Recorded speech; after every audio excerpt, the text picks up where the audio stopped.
২০০০ সালের শুরুর দিকে ঢাকাই চলচ্চিত্রের আলোচিত এক অভিনেতা ছিলেন নায়ক মেহেদী। নায়ক মেহেদীর কোনো ছবি পরিবারের সদস্যদের নিয়ে বসে দেখার মতো ছিল না।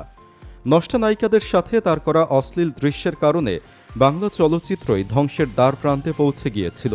দীর্ঘদিন হলো এখন আর মেহেদীর নতুন কোনো সিনেমা বের হয় না।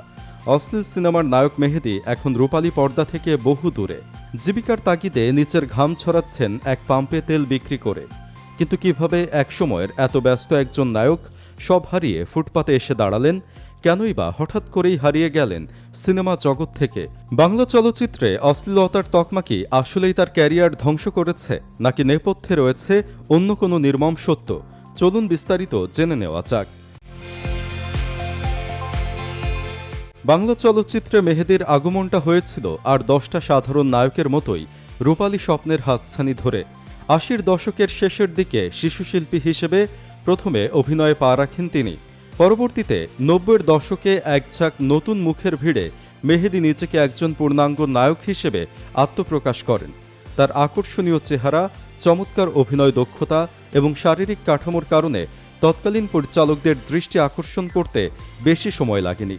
পাগল মন, বুকে শুধু তুমি, আজকের দাপটের মতো বেশ কিছু ব্যবসা সফল চলচ্চিত্র অভিনয় করে দর্শকদের মনে নিজের একটি শক্ত জায়গা তৈরি করে নেন তিনি। শাবনূর, পপি কিংবা নদী, সে সময়ের জনপ্রিয় সব নায়িকাদের সাথেই জুটি বেঁধে অভিনয় করেছেন মেহেদী। একসময় মনে করা হচ্ছিল ঢাকাই সিনেমার মূলধারার শীর্ষ নায়কদের একজন হতে যাচ্ছেন তিনি, কিন্তু মুদ্রার অপর পিঠটা ছিল চরম নির্মম। 2000 সালের পর থেকেই বাংলাদেশের মূলধারার চলচ্চিত্র এক গভীর সংকটের মুখোমুখি হয়। হুট করেই ঢাকাই সিনেমায় প্রবেশ করে কাটপিস বা অশ্লীলতার কালো থাবা।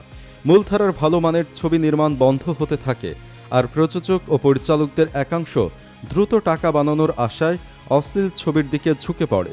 এই পরিবর্তনের জোয়ারে অনেক ভালো শিল্পী কাজ হারিয়ে ইন্ডাস্ট্রি থেকে গুটিয়ে নেন নিজেকে। নতুন নতুন নায়িকাদের সাথে রাত্রি যাপন আর কাড়ি কাড়ি অর্থের লোভে মেহেদী জড়িয়ে পড়েন অশ্লীল ধারার সাথে। মূলধারার সামাজিক ছবি থেকে সরে গিয়ে তিনি একের পর এক তথাকথিত বি গ্রেডের অ্যাকশন ও কাটপিস নির্ভর চলচ্চিত্রে কাজ করতে শুরু করেন। শাবনূর, পপিদের বাদ দিয়ে মেহেদী কাজ শুরু করেন মুনমুন, ময়ূরী, ঝুমকাদের সাথে। মুহূর্তের মধ্যে মেহেদীর নামের পাশে যুক্ত হয় অশ্লীল নায়কের তকমা। যে মেহেদীকে পরিবার নিয়ে দেখার মতো ছবিতে দর্শকরা পছন্দ করত, সেই মেহেদী সিনেমা হলের পর্দার আড়ালে এক বিতর্কিত চরিত্রে পরিণত হন। তার অভিনীত ছবিগুলো বাংলা চলচ্চিত্রের সুস্থ পরিবেশকে মারাত্মকভাবে কলুষিত করেছিল বলে তৎকালীন সমালোচক ও দর্শকরাও আজও অভিযোগ করেন। তবে এই অন্ধকার পথ বেশি দিন স্থায়ী হয়নি। 2006 থেকে 2008 সালের দিকে র্যাব এবং সেন্সর বোর্ডের কঠোর পদক্ষেপের কারণে বাংলা চলচ্চিত্র থেকে অশ্লীলতার বিষ বৃক্ষ সমূলে উপড়ে ফেলা হয়। বন্ধ হয়ে যায় কাটপিস নির্ভর সিনেমার বাণিজ্য। আর এই অভিযানের সাথে সাথেই রাতারাতি ধসে পড়ে মেহেদীর মতো এক ঝাঁক নায়কের ক্যারিয়ার। অশ্লীলতার তকমা গায়ে লেগে যাওয়ায় কোনো ভালো প্রযোজক বা পরিচালক আর মেহেদীকে নিয়ে কাজ করতে রাজি হননি।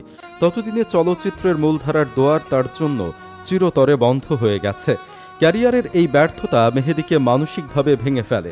রঙিন দুনিয়ার আলো একসময় নিভে যায়, আর বাস্তবে শুরু হয় বেঁচে থাকার কঠিন লড়াই। জমানো টাকা পয়সা শেষ হতে সময় লাগেনি, পাশে থেকে হারিয়ে যায় তথাকথিত বন্ধু ও সহকর্মীরাও। যে হাত দিয়ে একসময় চেক বয়ে লাখ টাকার স্বাক্ষর হতো, যে হাতে থাকতো দামি ব্র্যান্ডের ঘড়ি, আজ সেই হাতে লিটার লিটার তেল মাপা হচ্ছে সাধারণ মানুষের গাড়িতে। হ্যাঁ, জীবন চালাতে এবং পরিবারকে দুবেলা দুমুঠো অন্ন জোগাতে মেহেদী আজ জড়িয়ে পড়েছেন জ্বালানি তেলের ব্যবসায় এবং পাম্পের কাছে। সিনেমা ইন্ডাস্ট্রিতে যখন তাকে বর্তমান জীবন নিয়ে প্রশ্ন করা হয়, তখন তার চোখে মুখে ফুটে ওঠে চরম হতাশা আর অনুশোচনা। এক সাক্ষাৎকারে তিনি আক্ষেপ করে বলেছিলেন, সিনেমার দুনিয়া আমাকে কিছুই দেয়নি, যা দিয়েছে তা শুধুই অপমান আর শূন্যতা। আজ পাম্পে কাজ করে যা আয় করি, তাতেই আমার শান্তি। একটি ভুল সিদ্ধান্ত, সাময়িক নাম যশের লোভ আর ভুল রাস্তায় হেঁটে যাওয়া কিভাবে একজন প্রতিষ্ঠিত শিল্পীর ভবিষ্যৎ ধ্বংস করে দিতে পারে, নায়ক মেহেদীর জীবন তার জলজ্যান্ত প্রমাণ। তবে মেহেদী যে ভুল করেছিলেন সেটি তিনি বুঝতে পেরেছেন।